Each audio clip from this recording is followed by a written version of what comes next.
What is up? You are listening to the Live and Create podcast. Is where I interview artists and entrepreneurs about what it means to live a great life and create great things. On this episode, we have MItch Gray.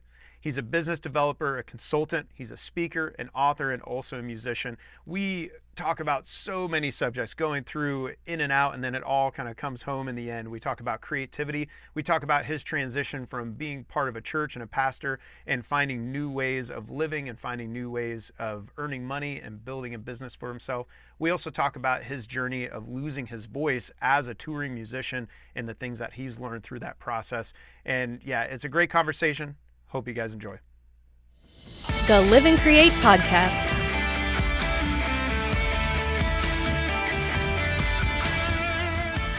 Awesome, man.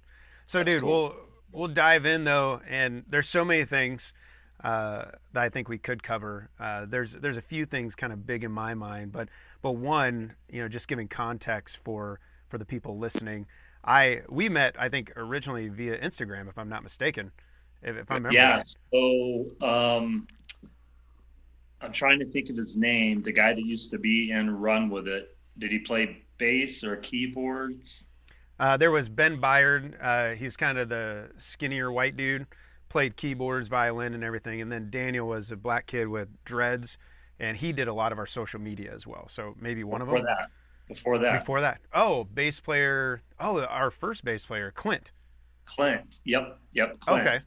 So Clint is a cousin to a buddy of mine. Boom, boom, boom. I forgot about this connection. Yeah. I remember you telling me. So when this has been quite a few years ago, man. I was really kind of shifting my music and doing more stuff. And anyway, a buddy of mine was like, yeah, man, my cousin's in a band from Kansas City and they're like doing really well. And I'm like, really? And he's like, yeah. So I looked you guys up. And that's when I connected with you on Instagram. But I connected because of that. Nice. It's like, oh, this is, you're always trying to network and look for people. And I just reached out to you. And then that's how you and I got connected. Because that was probably in 2017. Maybe even. That's crazy. Maybe even 26. I mean, we've known each other for a couple of years now. Yeah. Because it's been 2 years ago that I was in Kansas City that weekend. That's right. Well, and that's why I was so cool seeing the digital connection become real. That's when we were touring. That was one of the fun things of like, oh, usually we knew people by their handles. We're like, oh, you're DJ 472. Oh, okay. And you meet them in person. But I'm playing the show here in Kansas City and I look out and I'm like, I recognize this dude who's just sitting there watching, and finally realize it was you. And then you had a show that night, and which I got to go catch, which was awesome, man. We stayed up to like 3 a.m. eating pizza. Joe's Pizza. It's not the best, but it feels like the best at 2 a.m. Cool, man. Yeah, that was a fun night, man. It was. And so for you, you kind of do everything. I got your LinkedIn just so I don't miss certain things, but business growth specialist, what it says, personal development coach, writer, speaker, host of the MItch Gray podcast as well, and hustling, doing all sorts of cool things, and doing music, recording. But I know one of the things I was hoping to dive into is I know you've been on a whole different journey when it comes to music. For a lot of people during COVID, music has shut down. But for you, you've been on a whole different journey. And I was wondering if you could unpack that with what you've been going through with your voice and maybe even something you've been learning along that way. Because I lost my voice about 2.5 years in to Run With It. And it was kind of a devastating several months of trying to figure out how to perform again. I could eke out like 4-song performances and then go and not talk for 3 days. That was a hard journey, and I know you've been on that journey. So again, I'd love to hear your thoughts on, maybe kind of give listeners the background of what you're going through and maybe what you're learning. Yeah, a lot of what you see on my LinkedIn profile is it's a lot of stuff I've been working on for the last 5 or 6 years, but it's kind of taken precedence, and music has kind of taken a back, well, to be totally honest, a non-existent role in my life. I got you. Mostly because of what kind of the picture you just painted. I guess it was probably 2 years ago, maybe 3, but probably about 2 years ago. when we would be on tour, yeah, it was kind of the same thing that you started experiencing. It would be, I could make it through a whole show, and you and I know a whole show being 4 hours sometimes, depending on where you're playing, night after night after night. So I guess when you look at it through common sense, it's like, yeah, that probably is not going to probably True. not going to end well, you know. Um, but anyway, probably about 2 years ago, I would get through the first night pretty well. Second night would become a challenge, maybe halfway through the show or so, maybe by second set, I could just tell something wasn't right. And then about a year and a half ago, kind of toward the end of, we're in 2021, so probably toward the end of 2018, I got to where I couldn't do 4 nights in a row. I mean, it was just, which becomes an issue because when you're trying to do, when everyone works full time and you're trying to do Thursday through Sunday or Monday shows, if you have to cut out a night, it becomes, becomes a problem, especially when you're traveling quite a bit. Oh yeah. And so that became an issue. And then last year, it was actually last September, I guess, August, September. Oh, I take that back. Probably in July, we played a show and I couldn't do 3 songs. I mean, and those were bad at best. I mean, because what happened 2 years ago is my vocal range just, and you and I talked about that one time. Yeah, like really bad, especially my high end. And so I had started having to change songs up. And when you're in a band, that's an issue because then you're having to change harmonies up. And then you're having to, then it became, we brought a new drummer on at the time. And then that became him helping out like during a chorus or during a part of a song that I just couldn't hit. So that just all becomes weird. I mean, it just we went on a similar journey where we started divvying up different songs, especially for those longer gigs and on tours. And I feel you. Well, when you're set up, much like you guys were, when you're set up, and for me, it was even more. It was even different than what you guys, because you guys were kind of billed as a band, and for me, it was always me than the band, and it was always supporting my music. Right, which kind of puts you up front even more so on the vocals. Yeah, and when you're having to change that up, it's like, okay, who are we hearing? And then I guess 2 years ago, we brought a lady on. I've always had this passion to help other people in general, but especially musicians, and use what little platform I ever had to help promote them. And so we've taken people on tour with us before, but 2 years ago, we brought a lady on to help her kind of get going. And then, and to help me vocally. So then we kind of split shows, it kind of became, half of it was us, half of it was her. Then we would do some covers because all of our stuff, what we did was original. We would do some covers that the other guys would help out with. So it just became it was a really weird 1.5 to 2 year long journey. Probably that time, that weekend in Kansas City where I saw you and you saw me, that was probably the last, real strong kind of, I felt 80% confident in my vocal. I got that. From then on, it became, we'd do a show and I'd be like, okay, I got 70% tonight. So whatever 70% I do, I'm going to do the best I can. Then, okay, this weekend I've got 60%. So whatever the 60% I can give. And then, last September, we actually played a showcase and we did 3 songs and oh my gosh, I felt bad for the guys because we didn't win the showcase. We could have. But I was just bad. I was bad. And so I just told the guys, I said, I've at minimum got to take time off and we'll see where it goes, Now, and so what happened? Go ahead. Go ahead. No, I was just curious, how long have you, the timeline of that now from then to now? That's about a year and a half now of time off. We're well over a year. Yeah. And my voice is actually worse. My singing voice is worse. It has not gotten better. Yep. Okay. It has not gotten better. It's to the point now, range wise, that of course, low end, you don't really ever lose. Right. And so like, if you were like, Mitch, we need some bass lines right here. I'd be like, okay, I can do those.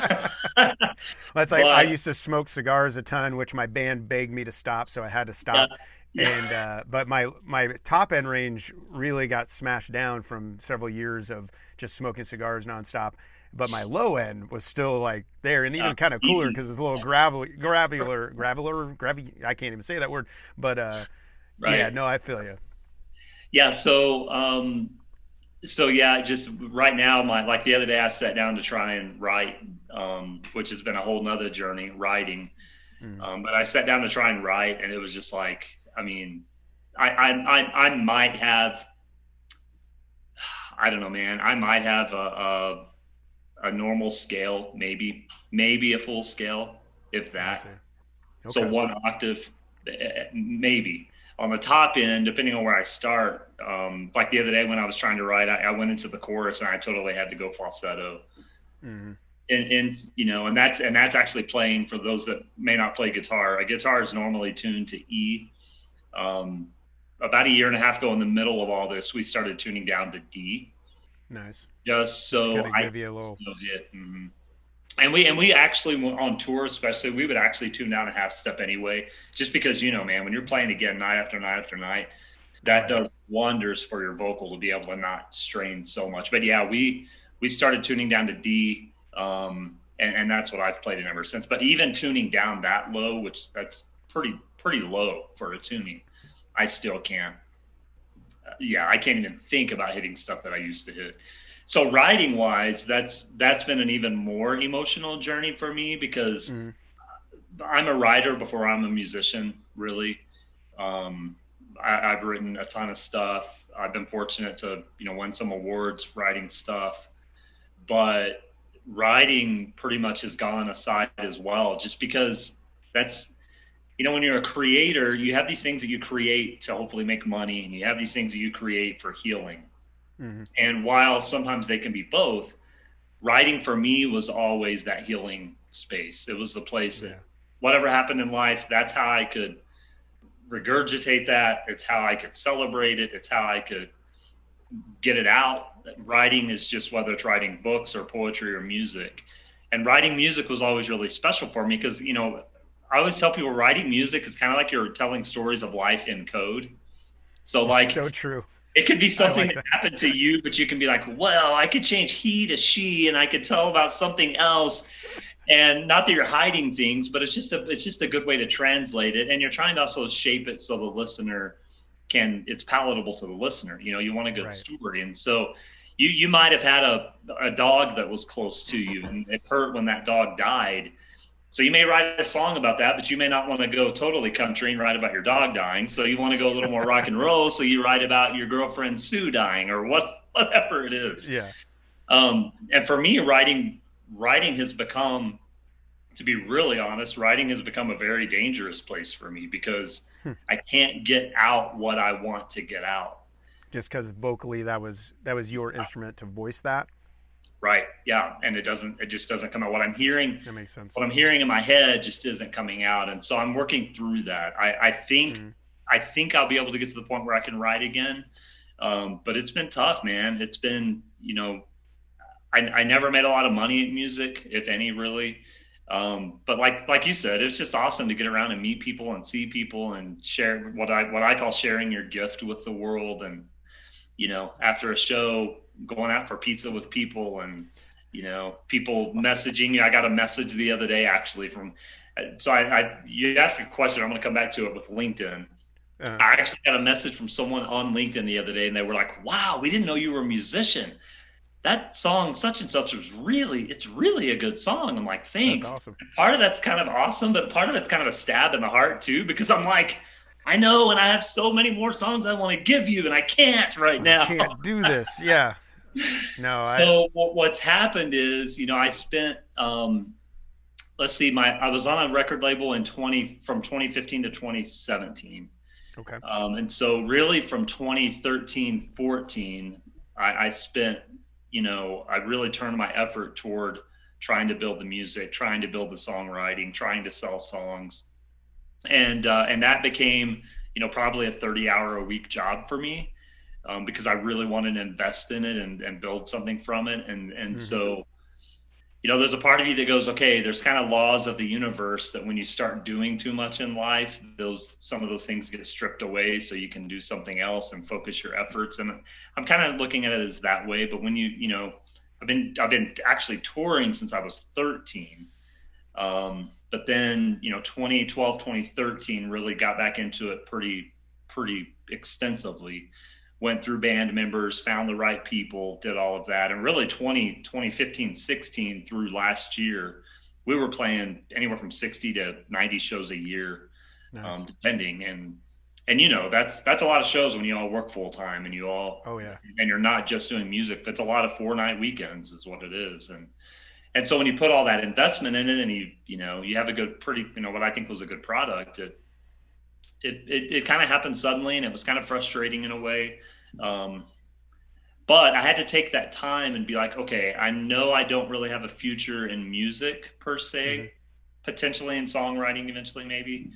And so this year I got active on LinkedIn again. I was probably the 2008 LinkedIn guy that never used his account and forgot about it. And I hear all these people. You went back to log in and you're like, oh, what was my password? I can't remember. And it says you already have an account. I'm like, really? And you hear all these guys like Gary Vee and everybody talking about LinkedIn's the, kind of the fertile ground of networking right now. And I'm like, okay, I'm sick and tired of Facebook.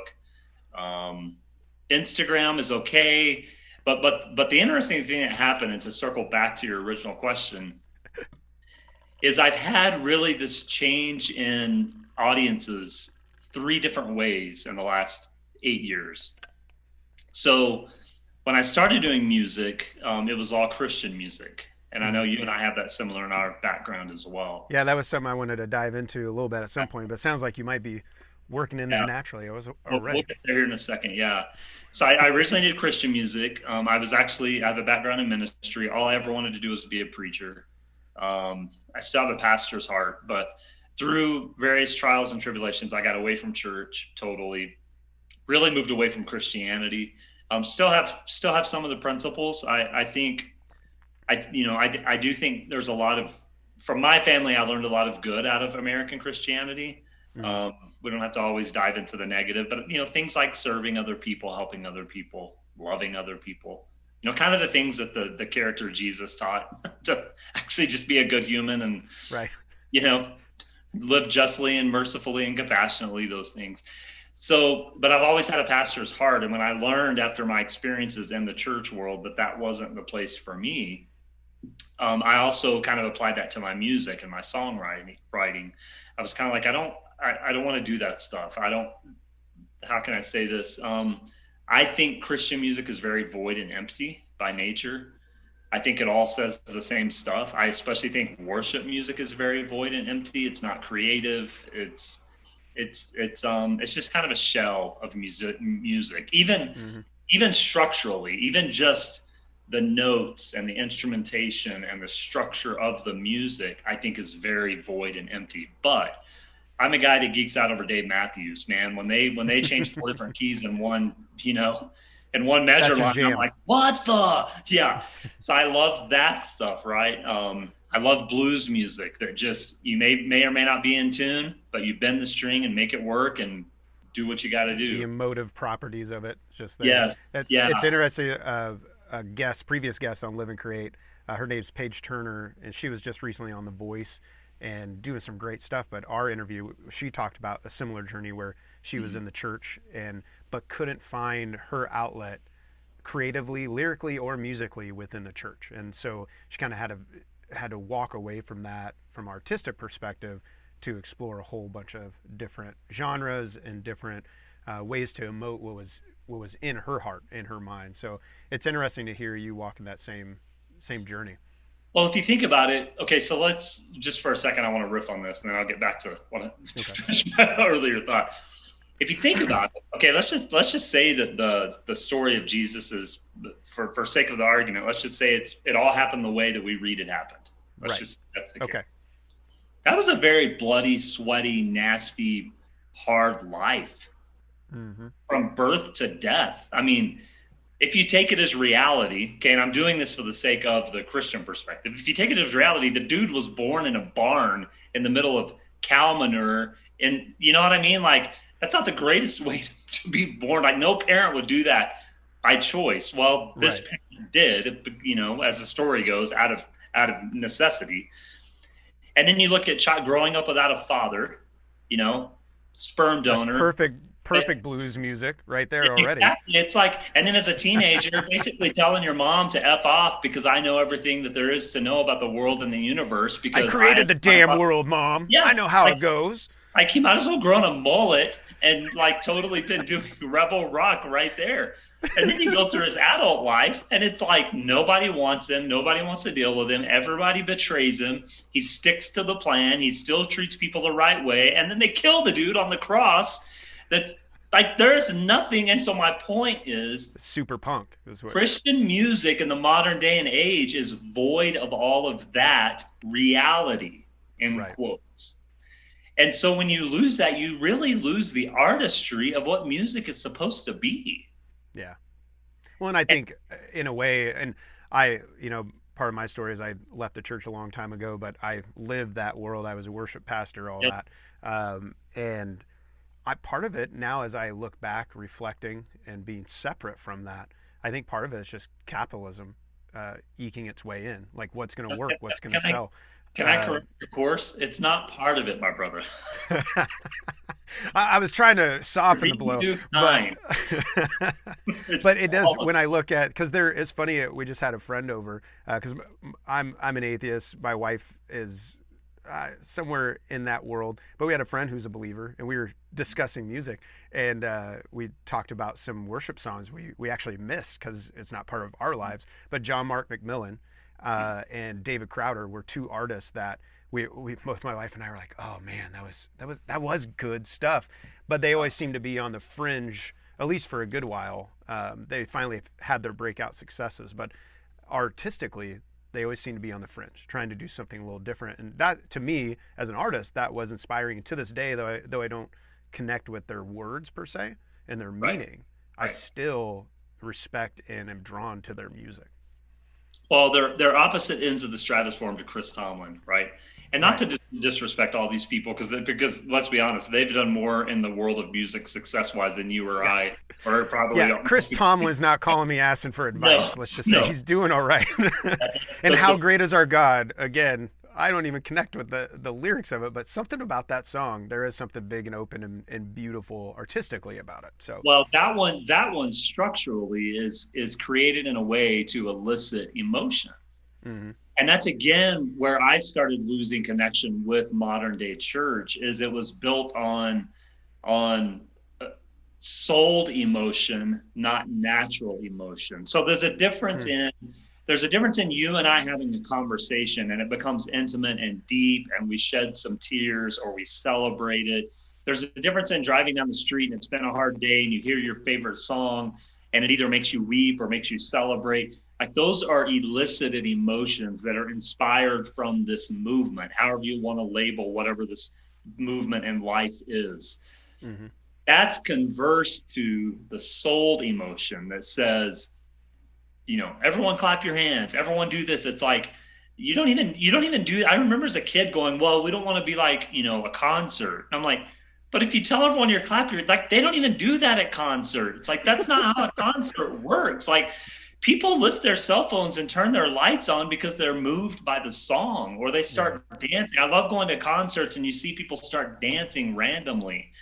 That's elicited emotion, not souled emotion. And so songs like How Great Is Our God was actually structurally really cool, because I guarantee you if we changed the lyrics of that and Elton John played it, it would get the same exact response because it's done well. It's not the lyric, it's actually, and I think that's the mistake I think most churches make, is they miss the value of instrumentation.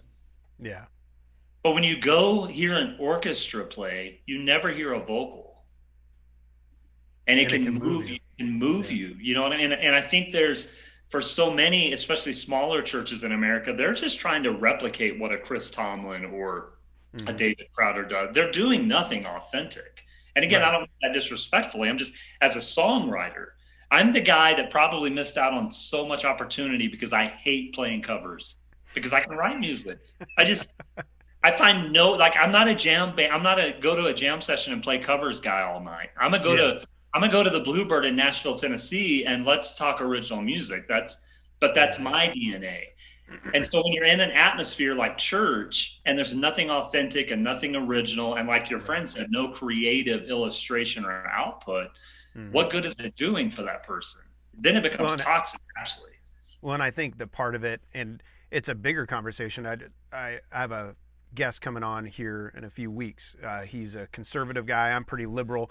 He's a very devout Christian. I'm an atheist, but we met in like Nashville or something, and we just started talking for like an hour and a half and had this amazing conversation. And we talked about the beauty of nuance in conversation, because that's what we could see the nuances in our positions, where I was like, oh, you think this, and is that correct? And he's like, yeah. It's like, oh, I want the same thing, but this is how I think we should get there. And it was a beautiful conversation, so I'm excited to have him on there. But I think when it comes to music and art, whether it be in the church or even like pop music, sometimes people hate pop music. I love pop music in a lot of ways, but there's some songs you just listen to, there's no nuance, there's no Right. that extra little thing. And I think, Paige, and listen to you and being part of the church as well, in the past, that there wasn't a lot of nuance. There was only room for the big emotions and not the complicated emotions. And I Right. think that's where powerful conversations happen. I think that's where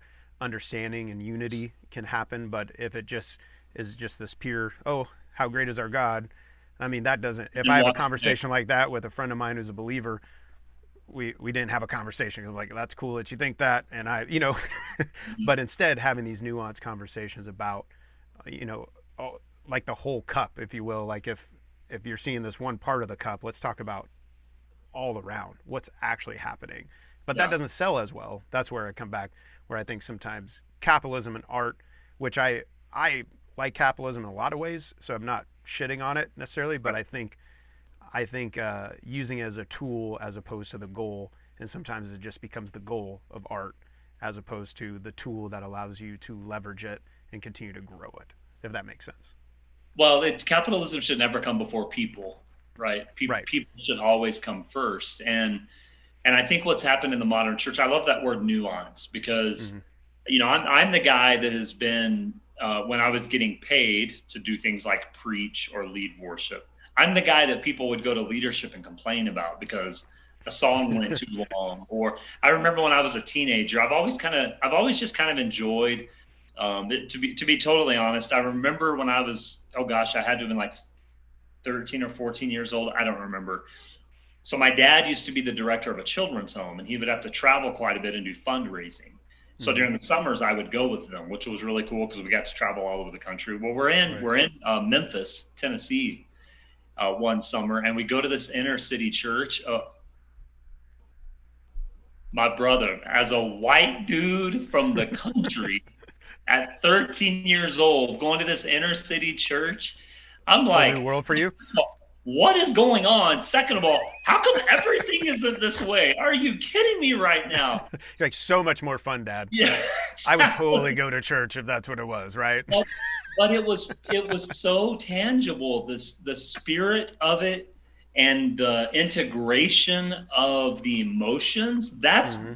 that's what caught my attention at 13. I didn't Hmm. understand it at the time, but it was just that real. I grew up in a denomination that didn't use instruments. It was all a Oh, cappella music. Church of And Christ. so, yes, yep, exactly. And so everyone knew And how to you all sing. can harmonize like nobody's That, yep, business. Like it everyone doesn't knows how. matter if you're Doesn't like matter. over 12 and you were in that church. Those Yep. fools can harmonize. It's The crazy. accountant working at your business is probably the best alto you've ever heard in your life because she goes to the Church of Christ, right? Like, but we went to that inner city church, and like the song leaders, what we call them, that dude was adding lines everywhere. It was almost like, Mm-hmm. I mean, it was incredible to me. And so I just, as a kid, I was like, and it was more than just being amused by their ability. It was like, Mm-hmm. whoa, I can feel this. Like, I can feel this. And so then, as someone that was starting to do music, I was like, okay, between that and Garth Brooks, as who was like my performance idol, I'm like, okay, I want people to feel those things when they come and hear me play, I love right? that merging. Yeah, I'm kind of exactly. like a gospel Garth Brooks, you know? Yes. By the way, I feel Do like some Garth Kurt Brooks. Franklin roundhouses and Yeah. stuff, and it'll be awesome. I feel like Garth Brooks would totally take that as a compliment if you ever heard that also. Um, Everything I've read of him, I imagine. I yeah. imagine. And so what was crazy is at 13, I'm like, well, what do you do with that? You do something, right? So Right. I had started leading. I had been leading singing at church since I was 7. So when I went back to my home church, which by the way was the total opposite of the inner city church in Memphis. Right. Like they would have thought those people were going to hell because they were Right. showing too much excitement. So what did I do? Well, I did what any 13-year-old would do that learned something really cool. I went back and started doing it. Oh, no, that didn't work. Oh, I love it. And so what my whole point of all of that is I had this shift, right? Because I had built my audience based on all of that. You know, I built my audience on being a pastor, on being a worship leader, on doing Christian music. And all of a sudden I'm like, this doesn't do anything for me. It just doesn't. And so I literally went from the Carry Me album came out on a record label in 2015. Okay. 2017, I went with an album called Diamonds and Whiskey. And A little bit of a shift. yeah, and I'm like, I don't care. I'm like, go for it. And so we went from playing churches to literally within a year and a half playing bars. Pretty because that's where you get an audience when you're trying to play music, right? And so Right. what happens though is when you're a business person, that's almost the comparative of making water bottles and then all of a sudden making sex toys. Like it's such a major difference. And in a strange way, they might connect on some level. It But might yeah. actually kind of, but you know, the mom that bought your water bottle for her kids is no longer going to shop with you. It's Right. kind of the point. And that's what in fact, I literally had people come up to me and go, wait, we thought you were a Christian. Like that's how people would literally respond, which kind of goes back to our whole church issue. And we won't dig into that, Yeah. but it was a very because I was still getting asked to do Christian driven events. And I was open with people. I'm like, look, we still don't cuss. That's just kind of not my style. Now my bass player might in the middle of the show, but I'll tell him to try not to. Like, hey, can you turn it down? Yeah, During we'll this mute part? him. But our music is still good. It's fun. People will dance to it. It's a good time. And so we still did some events that had been previously kind of booked. I had a couple of summer shows that I had done a few summers in a row that were kind of big, you know, music events. But you change audiences and flip that. And basically what you're doing is starting from scratch. I mean, Right. you're wiping out what you had and you're starting again. So that happened. But not only that, I'm also an author. And so I had this book that I started. Everything again was inspirational, spiritual. So I had a book in 2005 release. And then I started another book, decided it wasn't what I wanted to do. I literally almost had it finished and threw it all away because I was kind of starting to go through that metamorphosis and that shift and that evolution. So I'm like, no, not me anymore. So I threw it away. Right. Started another book in 2012. 2011, 2012, probably 2012 is where my real kind of shift from those old belief systems I grew up with into new things started happening. And it wasn't an overnight process. It's Right. been, you know, years. But in 2012, I started that book and I actually finished the book in 2014, but I didn't agree with the book. Even after that. So you're shifting even as you're writing and growing. Yes. But I felt like it was a good book and I felt like it had a place in the world. And so I'm like, okay, so I go back and I pull chapters out. I keep chapters. I reshape things. I'm like, okay, I don't believe in God the way I used to. Definitely am atheist toward much of the characteristics of God that I was taught. I still believe in spirituality. I still believe in divine energy. I don't know how to package that. I don't like to call it God because then people assume you believe a certain way, and I don't. There's believe so much that baggage way. when you say God, Yes. and it can be whatever their baggage they bring into it. You interpret it how No, you want I to feel interpret you. it. Yep. But I do believe there's connection. I believe that, you know, when you and I talk on the phone and I'm in New Mexico and you're in Kansas City and we have a connection, that's not just man-made. That love is present. Right. And love is a universal presence. And so but I had this book and it was 250 pages long and I'd already thrown one book away, That's you a lot of know? work. And so I'm That's like, a lot okay. of work. So I backed up in 2014 and by 2017, so 5 years, I was able to work through this book and I released it in 2017.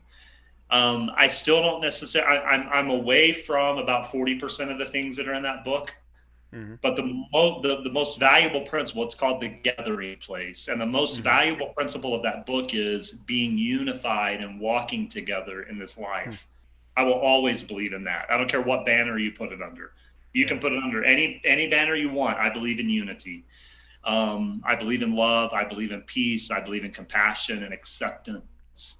And I talk about those things in the book. Now, again, the same audience shift that I had in music, I'm now having in writing because Yeah. I had conservative Christian friends come up to me and go, "You Like, wrote this I whole don't book, like you that. never used the word God."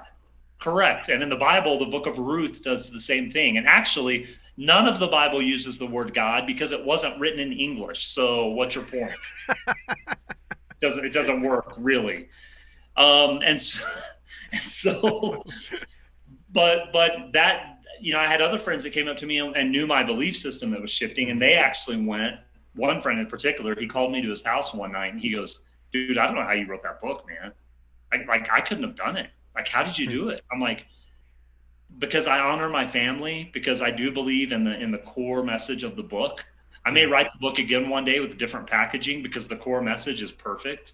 Hmm. But again, an audience shift. I'm losing people. I lost book sales. I lost all of this because of the audience shift. Right.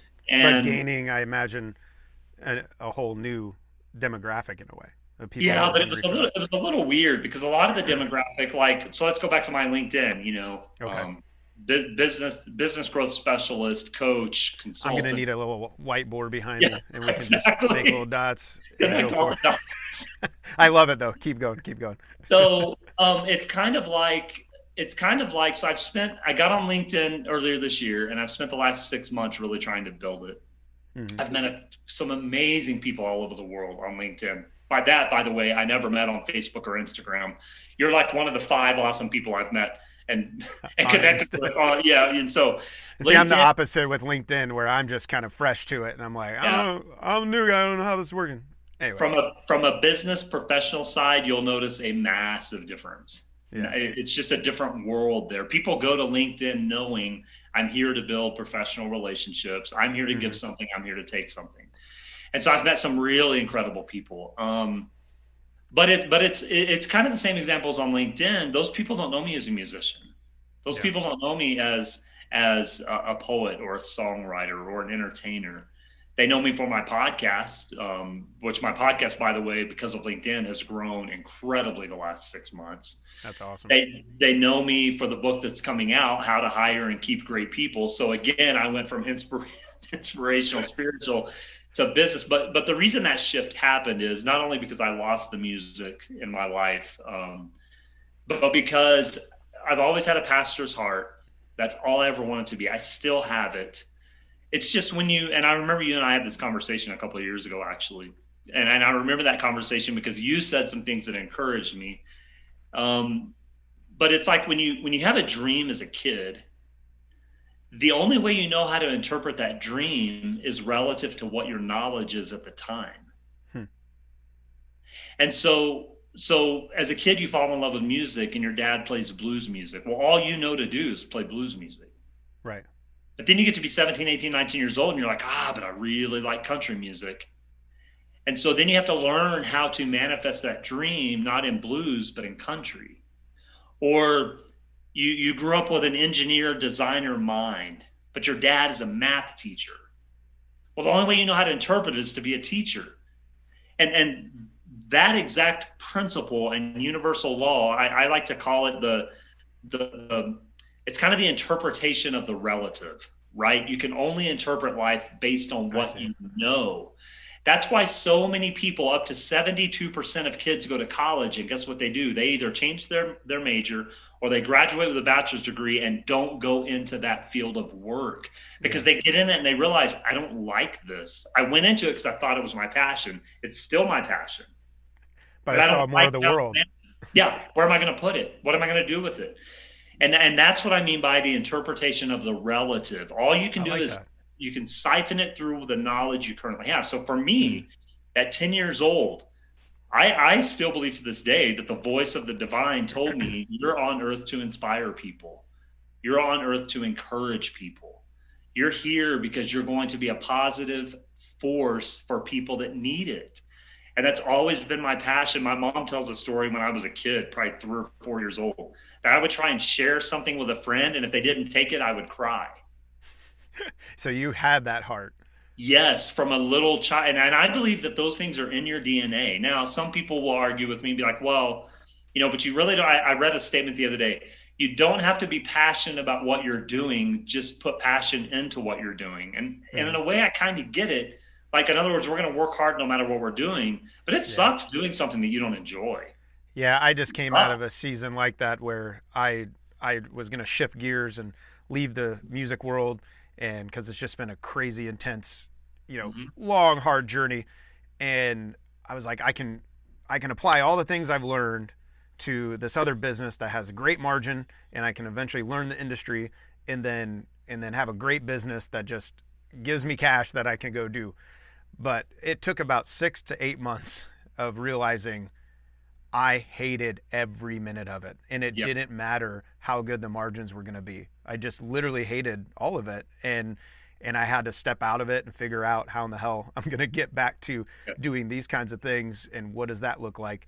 Because yeah, I get it. I get the sentiment. If you're doing something, you just do it. There's some things in life you just got to do, right? That none of us like. But at the end of the day, I think that passion is going to put you through all the bullshit. Basically, that's what I was learning. Like every business has bullshit, even the Yeah. music business, even all of this. It's just I love the music and I love the people I interacted with so much that I can navigate those things. Where in this other field, it was in the landscaping world, I realized I didn't love it enough to even want to go in the morning anymore, let alone deal with the shit that inevitably would come my way. And so I feel you. Well, think about it. The reason people stay at a job is because they feel appreciated and fulfilled. People Mm-hmm. don't stay at jobs because of money. People Yeah. take jobs because of money, but people don't stay at jobs because of money. And so we forget that when it comes to ourselves. It's like Yeah. the reason I don't enjoy doing this is because I don't feel appreciated and fulfilled. Like I just hate it. So you, like you said, you kind of have to have an end goal, and so for me, as a 10-year-old who believed that I was here to inspire people, the only way I knew how to interpret that was to be a preacher. My dad was a school teacher forever. I didn't want to be a school teacher. My Mm-hmm. dad was a farmer. I enjoyed farming. I still enjoy farming, but I don't want to do that full time. Like you talk about inconsistent. Like I would love to have some land and like toy with, but I don't want to do it Right. full. And so it was like, well, then all I knew to be was a preacher. And I had an uncle that was actually a youth pastor for years, and he was kind of my Mm-hmm. inspiration because I saw what he got to do with people. I saw him get to counsel people. I saw him get to put on summer camps and inspire kids and Hmm. elicit emotion in teenagers. I saw that and I'm like, yeah, that's what I want. That was the relative point of view. I got into church work and realized I can't get through the BS of church work. Like I can't. I just And there's a lot. I can't. The biggest thing I couldn't handle is when people put in their money, they all of a sudden think they're your boss. Like they think they can dictate your life. I mean, I had people complain because our porch light was on and we were costing the church money. Wow.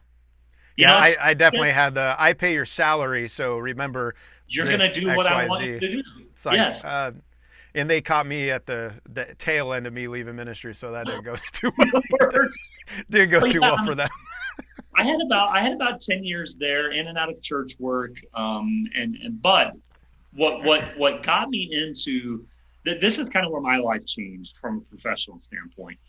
I actually went to seminary right out of high school and also worked in youth ministry at the same time. Um, After that, I was burned, man, and there's a whole long Mm. story about that situation. But I was just burned. Like, look, I have a family. I have two kids. I actually had one kid, another kid on the way. I'm 20 years old, 21. I'm like, I just want to make money. I don't care. I'm tired of dealing with all of this politics and stuff. This isn't the 10-year-old dream I thought it was, right? And so I went to work. I had done retail in high school. I was good at it just because I enjoy people. And so I went and filled out applications. I filled out at the Gap, at Old Navy, at the Buckle, what kind of clothing. Because I've always enjoyed clothing and fashion. So I'm like, well, this wouldn't be too bad. If I got to sell something, I'd rather sell something I, enjoy and believe in. And so actually, I got offered a job at Gap and did the first day training deal. Well, then the next day I got a call from the Buckle, and the Gap wasn't really my style. And I was like, if the Buckle's offering me a job, I'll take that one and I'll leave the Gap. Right? Yeah. So 6 months later, I'm running a $1.6 million store. Nice. So yeah, I All got right. in, moved up really quickly, and did a nice job. I love leading people. Well, I knew I enjoyed leading people. I had just never experienced it outside of sports and church. Mm-hmm. And when I felt the kind of the cool connection you could have with employees, when I felt the cool connection you could have with customers, I still don't really care for sales so much. I'm not really a good salesman. I'm a good people person, so I can sell. But I love training people. I love developing people. I love having those hard conversations of how can I help you be successful type of stuff. Yeah. And for 5 years, I got to do that with the Buckle. I got to run, like I said, a multi-million-dollar store, had some success. But this weird thing was happening. I always loved I hear business leaders all the time say, we hate having employees. I love having employees, but I also think I view them the right way. Yeah. A lot of business leaders, I won't say most, a lot of business leaders view employees as a nuisance because they Mm-hmm. cost them money and they're hard to deal with. I view them as the best asset you can have outside of your customer. Right. You have to have a great team of people. And so I enjoyed having employees, but all through those years, I still had this longing to go back into ministry.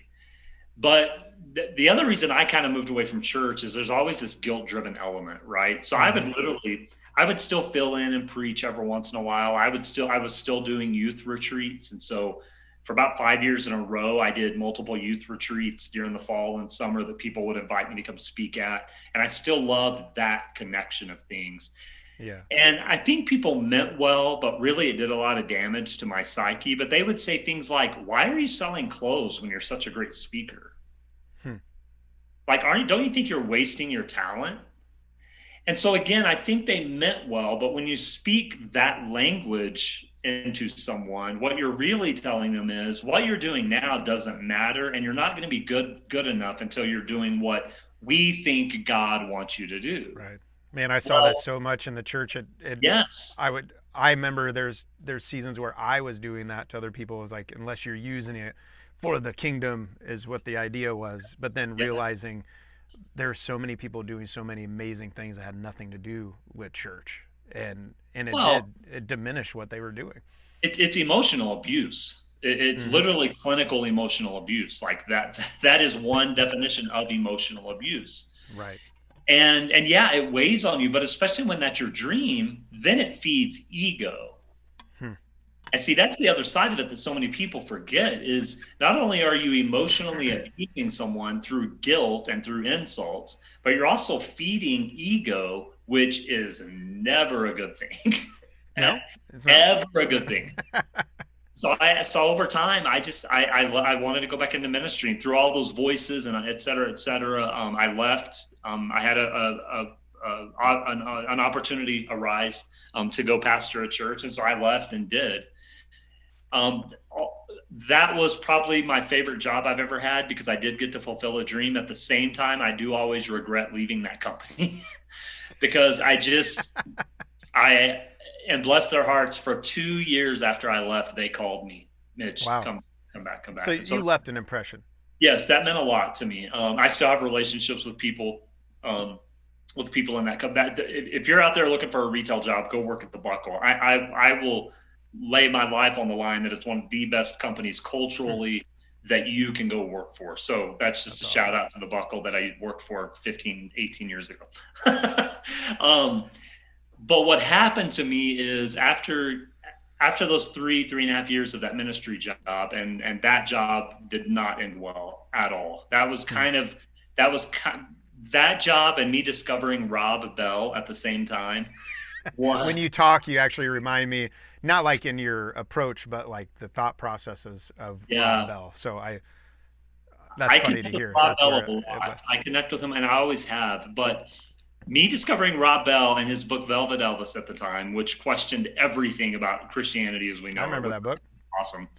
And then the experience I had at that church, that opened the passageway for me to go, okay, this isn't making sense. And again, it took a few years. That was in 2005. It still took another 8 years or so for me to really kind of walk away from that belief system.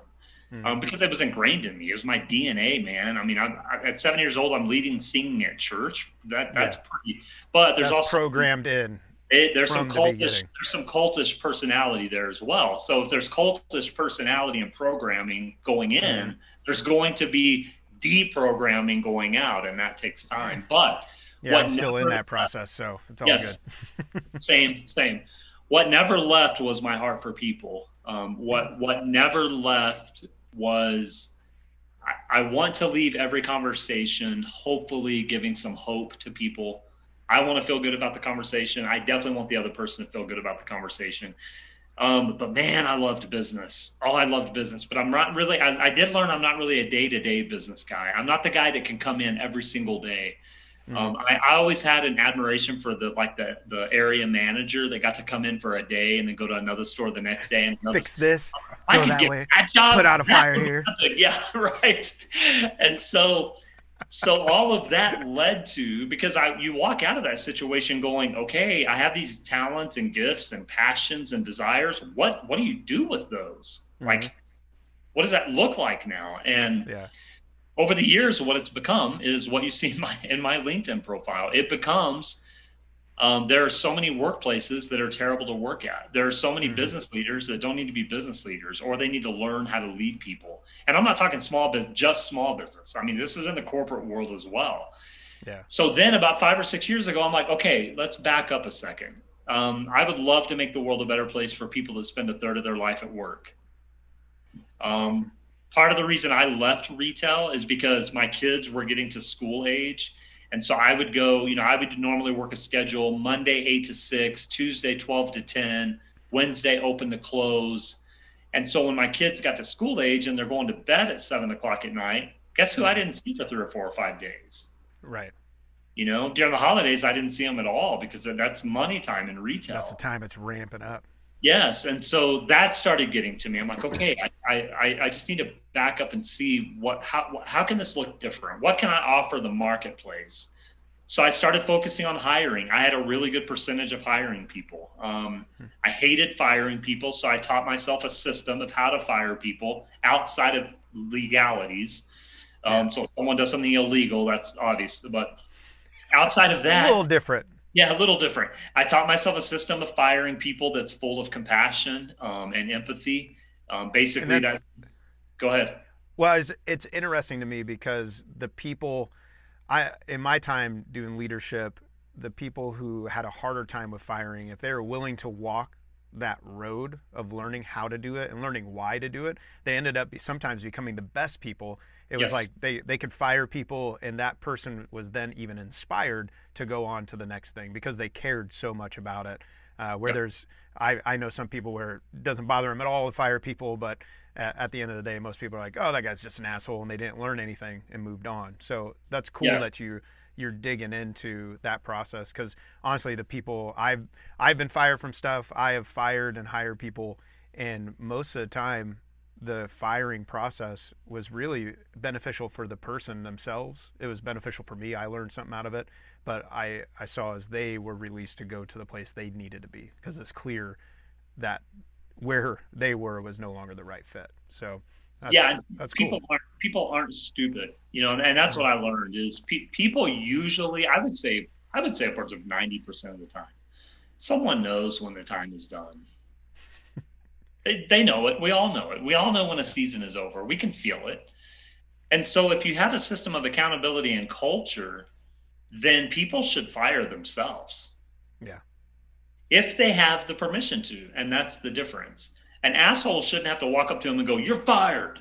You shouldn't have to be, I'm not even going to go. You shouldn't have to be that person, because if you have a system of culture and health and accountability and openness, you may have to have a hard conversation. It's like the last guy I fired was actually I guess about a year and a half, 2 years ago, and I was working with another company. And I didn't hire the guy. They hired him before I ever came on as an area manager, actually. And from day one, I was like, why did you hire this guy? And they're like, well, we needed people. Okay, that should never be a reason that you have to hire people. Because if that's your reason for hiring people, we have a massive problem, which turns out we've had a lot of massive problems in that company. But I ended up having to fire that guy. And here's how that works. Look, man, I think you're a great guy. You tell me how you're enjoying the job. I need you to be honest. You're not in trouble. Mitch, I hate it. I know you hate it, man. I can see it in your performance and the conversations we have. So what do you want to do? Like, tell me about your life. What do you want to do? This dude went on for 30 minutes about what he wants to do. That's 30 awesome. minutes. Excitement. He's like, oh, this feels so much better. I'm like, yeah, but we just have one more problem. You don't need to be working here, man. You just told me that story. I'm going to help you find another job. It's going to be an easy job. You don't have to do what you're doing here, and you're going to enjoy it. Called a buddy of mine who is a general manager for another company. I said, I got a great kid here. You need to hire him. He's good. 30 minutes later, the dude had another job. That's how I hire people. And that's the way to do it, because at the end of the day, it's easy, and I've done it where it becomes adversarial, where like this person is literally trying to tear down my business. This person is actively trying to fight against me. But in the end, like, I'm sure there's times where there are people like that, but the majority of the time there's not. And I think back to one of the last people I had to fire as one of the hardest ones, is someone who's very close to me. And we had been going back and forth, and I did not handle everything right by any means. But I remember the final conversation and sitting down, and when I said, we need to talk about your transition out. Yeah. And I watched, because we were just going at it for a year basically, and I watched his shoulders drop. Yes. And he relaxed. Yes. And I'm not saying I gave that to him in any way. It's just, it was a thing where I saw relief in him. Right. And I realized, because I wasn't doing what I needed to do as a leader, I wasn't seeing how it didn't fit anymore. And I was trying to hold on, which caused all this tension, where when I was finally like, hey, let's talk about you transitioning, and let's talk about what that's going to look like. And I saw this relief there. And that was one of the biggest lessons in firing I've ever seen. Like, oh man, they want relief too. They're not trying to destroy me. They're trying to figure out their lives as well. And how does it fit for them and their families and their hopes and their dreams. Yeah, so let's tie this into creativity in a weird way, right? You ready for this? Because it does tie in. So going back to the whiteboard. All right. Okay. This whole thing is going to make sense. This is the end, next to the last chapter. We're going to tie it all in. No, I love it. That's why I love this kind of format. I've worked with some people in different interviews where they're media trained, and you almost have to like I've worked with some people who are media trained and understand that this is the format, and some people who just want to do the media thing, and it's just little quips. And I love these conversations because it's not that. And I love getting down to this where, anyways. So I believe that the foundation for creativity is, no matter how your creativity manifests, the foundation for creativity is learning to listen to the story. That could be the internal story. It could be the external story. So if creativity is simply a manifestation of a story taking place, whatever that is, that's how it connects to human behavior, which is how it connects to firing someone. Because if you're a great leader, you're constantly listening to the story, and you're just simply holding yourself and others accountable to that story. That's awesome. And so when you have someone that's an employee who's always frustrated, who always has bad performance, who's always late to work, you're listening to that story, and they're telling you that story. So then your only role as a leader at that point is to now hold them accountable to their own story. Miguel, you're always late. Your cells are down. I know you don't enjoy this. Help me out here. We need to talk about your transition, because you're already telling me the story that you're halfway out the door. Right. Almost because I want to come from a place of care. Yes. I want to help you go down that story. And that's a hard discipline, I would say, as a leader. But I cut you off. Sorry. But it's the most empathetic position. And that's the problem with leadership is a true leader, a leader of any quality at all, will be an empathetic leader. A person that is just in a leadership role because they're asked to be in a leadership role usually are the ones that are not empathetic. And I'm even talking CEOs. Some of the most wealthy CEOs in the world are terrible leaders. They were just really good at making money. Those are two very different things. Some of the best leaders I know are janitors. It's in their DNA. It's who they are. And so that ties directly into creativity, because really all we're doing is listening to the internal and external story and manifesting that in some form or fashion. Maybe it's through a painting, maybe it's through a song, maybe it's through, whatever, origami. It could be anything, whatever it is. I don't care. It's like really what you're doing is and this kind of goes back to when I was talking about my struggle with songwriting at this season in life. The reason I'm struggling with songwriting is not because I don't have anything to say. It's because I'm having to learn a new way of saying it. And that's a very different mindset. I have plenty to say. It's just that I'm learning a new way to say it. When I went from writing spiritual books to writing business books, I had to learn a whole new way of writing. And I hired a coach, and he's like, Mitch, the inspirational stuff isn't going to work right now. People aren't going to read that. People want tweet-sized chapters. That's what we live in. You're not writing for church people anymore. That was a totally different way of writing. And it's a new discipline. It's a new understanding. Again, we're going back to the interpretation of relevance. Yeah. And if I'm going to shift my audience, if I'm going to take on something new, then I have to learn to reinterpret things in life in a different manner. And we all do it. We just don't ever focus on it. We all do it. Well, that kind of brings it back to where something I kept coming back to my own brain as you were talking about your progression as a writer, as a musician, spiritually, is this idea that we want to continue to grow and we want to continue to expand our ideas and our understanding, expand our knowledge of other people. And it even comes down to nuance where people want want this person to be the same person they were 10 years ago. And like, oh, you've changed. It's like, well, isn't that the goal? Shouldn't we all change? Shouldn't we all be expanding? And you said this 10 years ago or 5 years ago or last year or last month. It's like, well, I was wrong, or I learned I was wrong, or I learned it in a new way now, and we're tweaking it and growing it. And to me, I think that's the most beneficial thing you can do. It's almost scary to me in a way. If you meet someone 30 years ago and you come back and they believe all the same things, it tells me that they probably haven't explored much. That's a nightmare, right? That's a nightmare. Yeah. And the reason people get so pissed off when you change is because you're now reflecting a shadow on their own soul. You're all of a sudden inviting them into the conversation and reconsidering everything they believe. Right. And that's scary. And you and I've been through, dude, you and I've been through it. We have been through it. It's hard, and it's scary when you sit there and go, for at least the last 5 generations, my family has been vital members of the Church of Christ in America. Right. And now I'm walking away from it. Like that's scary to sit and think about and go, and then to go, 15 years ago, I was getting paid full time to preach a certain message, and now I don't believe it. Yeah. Like it's even scary when you look at it internally and kind of go, what is this? But what comforts you is the idea that you can go, okay, but I am finding more peace. I am finding more unification with people that I thought were going to hell. I don't walk into restaurants anymore and carry the burden of I have to save everyone in here. Right. That was one of the most freeing things.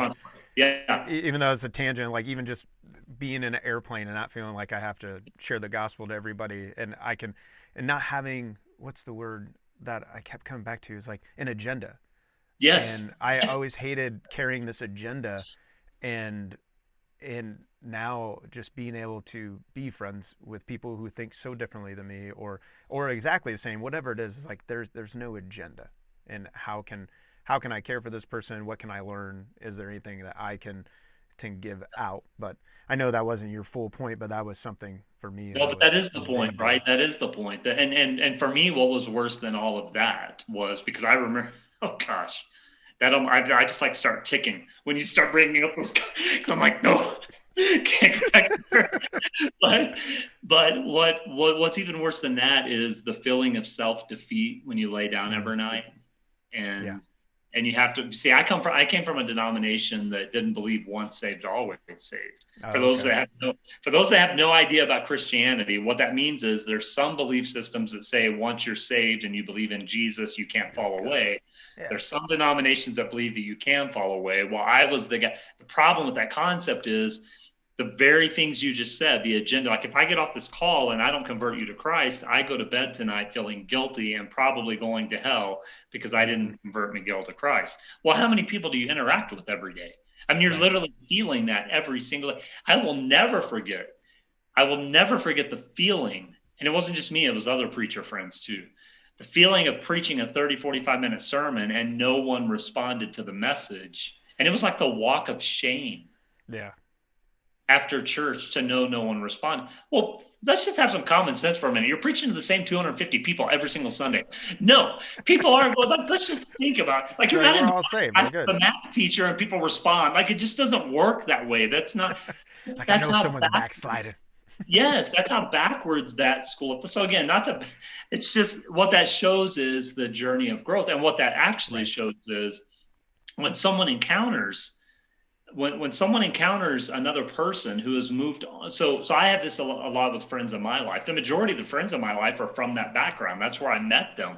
Mm-hmm. And now all of a sudden to have a conversation with them about, no, I don't go to church anymore. No, I don't do this anymore. No, I don't do this anymore. They're like, what? They look at me like I'm an alien. It's like, what? Yeah. What? And honestly, out of a heart of compassion, there are some people that I don't even bring anything up because it would just totally confuse them to the point of madness. And so I just try and be compassionate. But what it's causing when you have those conversations is it's all of a sudden causing them to go, oh, well, wait a second. Mitch was my pastor. And I had this happen one time. A guy came to me and he goes, hey, I've been looking at your posts on social media and you don't believe the stuff you taught me. Like I personally discipled this guy, baptized him, worked with him when he was in rehab. Like I worked with this guy for a long time. And he's like, dude, I like built my whole life on the things you taught me. And now you don't believe them? Yeah. I'm like, well, if you're ready to have that conversation, let's have it. Don't confuse gift wrapping paper with the gift. Yeah. And so we had that conversation, and fortunately, we were able to come to an understanding, but there was a part of me that walked away from that conversation going, wow, okay, so the life we do live is really powerful. We are influencing people. Okay. Yeah, So in ways you don't know.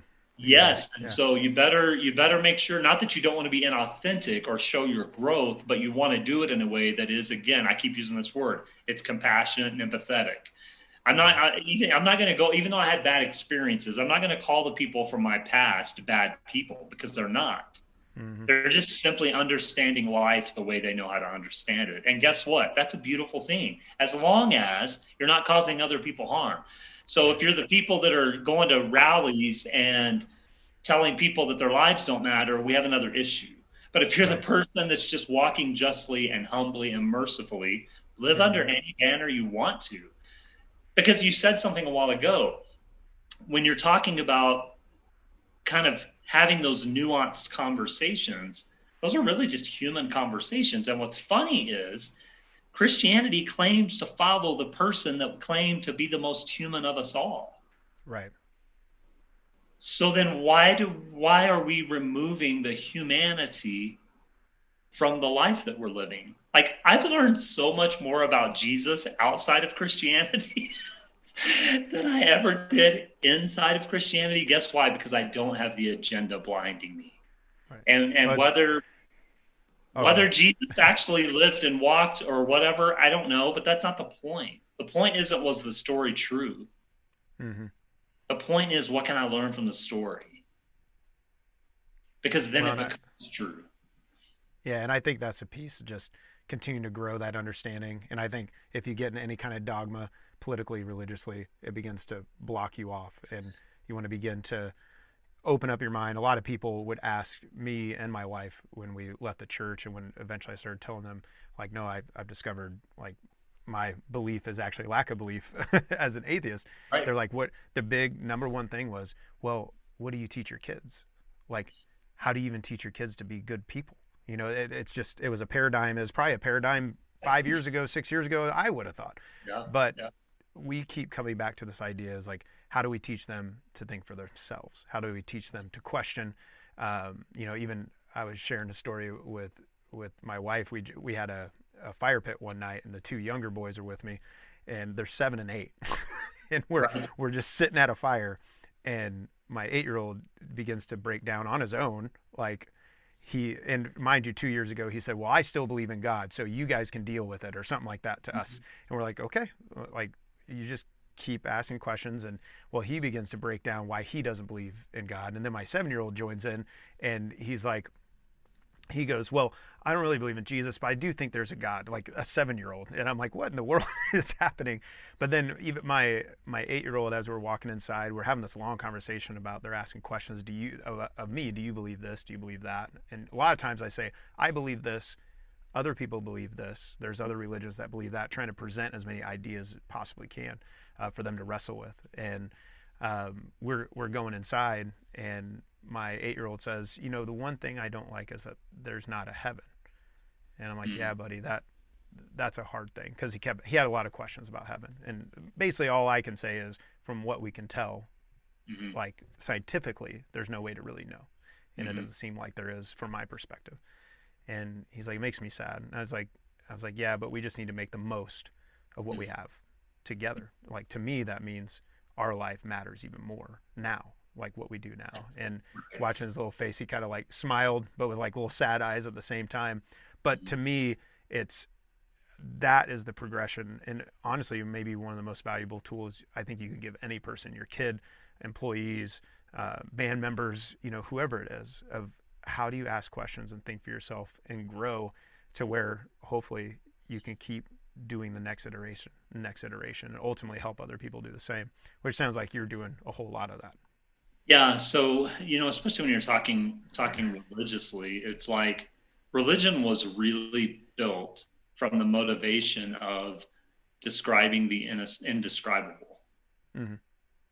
So when I was a teenager, we moved from Oklahoma to Gallup, New Mexico, which is in the middle of the Navajo reservation. And I've always had this affinity toward native indigenous people. I don't know why. There's just a mystery there to me. And so as a teenager, when we moved to the middle of the Navajo reservation, I fell in love with that culture even more, in the indigenous culture. And in a lot of Christianity, it's like, well, some of those people have multiple gods. And what I learned really quickly is they don't have multiple gods. They have multiple explanations for the story that's taking place. So their ancestors went to war on this mountain and they won that war. Well, the god of war helped them win that war. During the famine, it rained a lot and this river was created. Well, the god of the river gave us water.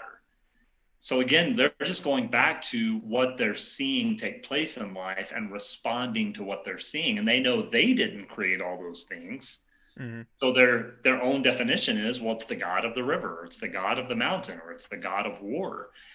And my whole point to that statement is, I think the mistake we make as humans is trying to describe the indescribable.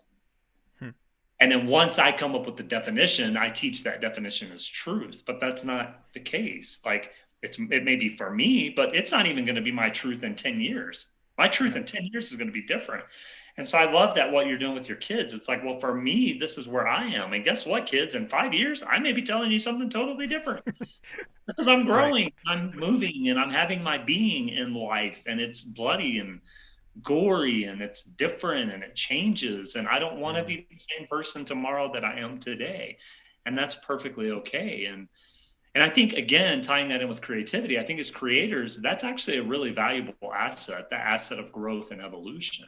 Mm-hmm. Because I don't want my art to look the same now as it did 10 years ago. I told you about a book that took me 5 years to write, and I changed it up 4 different times, and even now I'm like, you kept growing along the way. but I think that process of a book should never take 5 years to write, but taking 5 years to write a book was actually a really engaging process for me, because it caused me to do a lot of reflection. It caused me to do a lot of questioning of my own belief system, of my own creativity, and go, not only how can I shape a book that kind of expresses what I'm feeling, but is palatable to people that may believe differently. And so I think as creators, that is such a huge asset, is growth and evolution. That's again going kind of back to where this conversation started.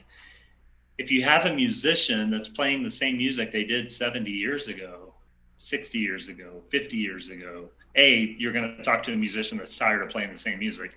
But B, I don't really relate to that artist because I want different, Willie Nelson has to be really tired of playing whatever that he's been playing for 60 years, he has to, actually one of his sons came out with an album not long ago, and Willie Nelson wrote a few of the songs, and it's totally different than anything I've ever heard him do.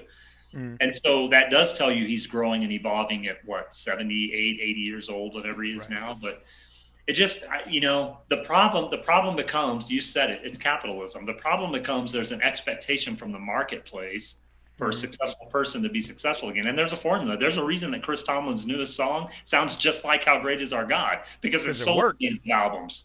They're not stupid. They're in business. They're not in here to inspire. Sorry, if there's anyone listening that needs the reality of this, they're not motivated by inspiring you as a listener. They're motivated by their paycheck. Right. And that's not a bad thing necessarily, but there's a reason that their stuff sounds the same. And as an artist, again, that probably hindered me from really building a substantive music kind of career, because I didn't want to fit the formula. I knew what I had, I knew what I liked to do, and that's what I'm going to do. And I slept better at night being authentic than I did meeting what the marketplace commanded me to do. Now, I'm kind of like you. It means I didn't make any money is what it means. But at the same time, it also means that I'm very proud of what we've done, and I can say that about my books. I can say that about my speaking. I can say that about my coaching. I try and be proud of what I've done. The only way I know to do that is to not do things that I don't enjoy. And so that passion piece. That's the big piece, I think, because it gets you through the hard parts of entrepreneurship, which is just inevitable. I had a roofing company once, and someone asked me what I was doing at that point, because I've had this weird relationship with music, because I'll go all in and then I burn out, and then I hate music, and then I try something totally different. So I started a roofing company because that makes sense. But someone asked me, like, what are you doing? I was like, I'm making money, leave me alone. And then about 6 months later, I was like, why the hell am I doing this? And I ended up leaving that as well. But kind of landing the plane, this idea of live and create. And I love this conversation. In some ways, you've probably hit upon these topics throughout. But for you, if you had to condense it down, even if you had to put it maybe on a graphic and share it on LinkedIn, to you, what does living a great life mean? Yeah, living a great life. I think it's going to bed at the end of the day knowing you did things that made you feel fulfilled. I think it's ending the day saying, yeah, that was a really good day. A really good day. Yeah. That's awesome. And I think it's actually more difficult than, I think it's easier said than done sometimes. Well, but yeah. No, I feel you, because there's even things that I'm doing now where it's the things I want to do, but there's other parts, like even these podcasts, I'm not a big fan of editing, but I find myself, this whole week, I'm going to be editing a big backlog of podcasts, but I love the conversations, and I love what I think it can become for other people. So that drives me through the fulfillment. And when you think about creating great things, if you had to distill it, what does creating great things mean to you? I think it's a manifestation of your story. I've kind of always viewed creativity as that way. Whatever's happening internally or whatever you're noticing externally, the manifestation of that is creativity. I love it. That's awesome, man. Well, dude, great conversation, and it kind of stirred up a lot. There's some things I haven't even thought about in a long time, just the pastoring and all that, because there was a lot I loved of that life. But a buddy of mine was like, why don't you just go get a job at a church again? I was like, I think they'd frown upon an atheist worship leader. There might be some super edgy church out there that would have it. But you're really good, so. But nonetheless, there was a lot of good things, and this conversation definitely inspires me to remember those certain things that maybe I think I turned off from just like, as you would call it, gifts or like abilities or talents, as I think of it. What does that look like? And I think it's a great encouragement, hopefully, to people listening. Like, if I come from one world and I've transitioned to a new world, whatever that looks like, how do I learn and grow and bring the great aspects to this new place? So it's awesome. Yeah. The last thing I would say on that, because I think it's important for someone that may be listening, is your DNA doesn't change. No matter where you find yourself in life, if you're transitioning, your DNA, listen to your DNA, listen to what you enjoy doing most. The manifestation and the interpretation of that may change, but your DNA doesn't change. And so I would just encourage people to listen to that and just learn a new way of applying that to wherever they find themselves. That's good, man. That's a good thing to end on. So yeah. Awesome, man. Thanks for making the time. Thanks, brother. Thank you for listening to the Live and Create podcast. If you like what you heard, make sure you subscribe and leave a comment or a review. The Live and Create podcast.